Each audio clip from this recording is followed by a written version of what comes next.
တနေ့တော့နေတာတဲ့ညနေခင်းမှာမြေခွေးတစ်ကောင်ဟာတောအုပ်ထဲမှာလမ်းလျှောက်ရင်းဗိုက်လဲစာရေလဲငတ်နေပါတယ်အဲ့ဒီအချိန်မှာပဲမြင်မာတဲ့တကိုင်းတစ်ခုပေါ်မှာဝင်းမဲ့နေတဲ့စပစ်တီးခိုင်ကြီးတစ်ခိုင်ကိုလှမ်းမြင်လိုက်ရပါတယ်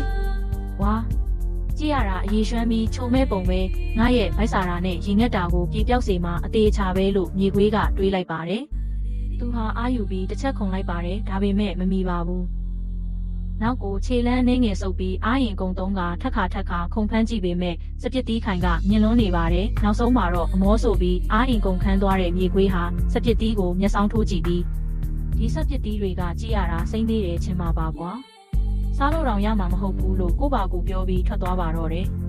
ဒီပုံပြင်လေးကပေးတဲ့သတိပေးချက်ကတော့မိမိမအောင်မြင်တာကိုလက်ခံဖို့ထက်အဲ့ဒီအရာကိုအပြစ်တင်ဖို့ကပိုရဲကူနေတတ်တယ်ဆိုတာပါပဲကျွန်တော်တို့ဟာကိုယ့်ရဲ့ရှုံးနိမ့်မှုကိုစင်ကြေတွေနဲ့ဖုံးကွယ်နေမလားဒါမှမဟုတ်အရှိကိုအရှိအတိုင်းလက်ခံပြီးပိုကောင်းတဲ့နည်းလမ်းတွေနဲ့စူးစမ်းမလားဆိုတာကတော့မိမိတို့ပုံမှာပဲမူတည်ပါတော့တယ်နားဆင်ပေးတဲ့အတွက်ကျေးဇူးတင်ပါတယ်